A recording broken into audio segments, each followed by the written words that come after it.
Hi, and welcome to this 3-minute clip of Eleanor's part one of her tutorial. Eleanor is a Yorkshire Terrier, so this was a really gorgeous portrait to do.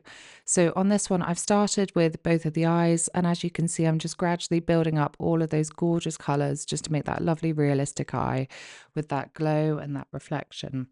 So I'm using a mixture of blacks, browns, greys, bit of purple, bit of blue, bit of green. There's all sorts of colours in there just to make those eyes really come to life and just look realistic and pop. And then I'm going in with my Unison soft pastels just to get the base layer in. Now for this one, I was really experimenting during part one of this tutorial, just trying to figure out what colours I wanted to use and what order I wanted to put them down in, because I don't think I'd done a Yorkshire Terrier for a while. And so I was trying to get my brain in gear just to figure out exactly what to do. So it was mostly doing dark to light and then putting those lovely highlights in on top to make those hairs pop. But as you'll see, I do go back and forth quite a lot, just building up those layers. And in the real-time tutorial, I talk through exactly what I'm doing and my thought process and why I'm doing what I'm doing.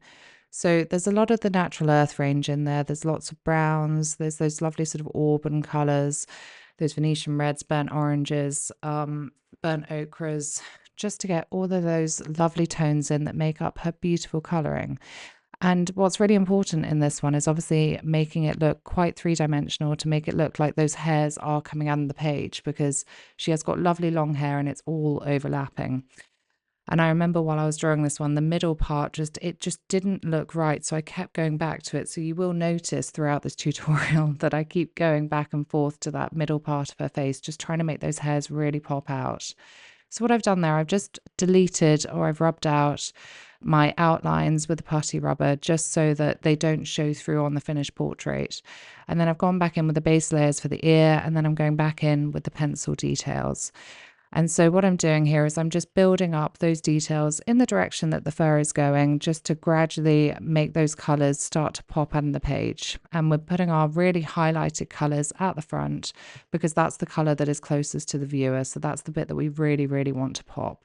So I'm just gradually building up those hairs just to get that detail in, just to bring more of an element of realism, because the more depth that you have, the more realistic it is going to look. And as you can see, as the highlights start to go in on that ear, it looks really lovely, actually. This was such a fun portrait to do because the colours really do start to pop and look really lovely.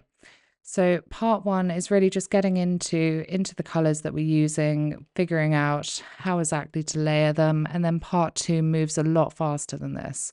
So I really hope you've enjoyed this insight into Eleanor's tutorial, and it'd be lovely to see you over on Patreon for the real-time version, and I'll see you in part two. Thank you. Bye.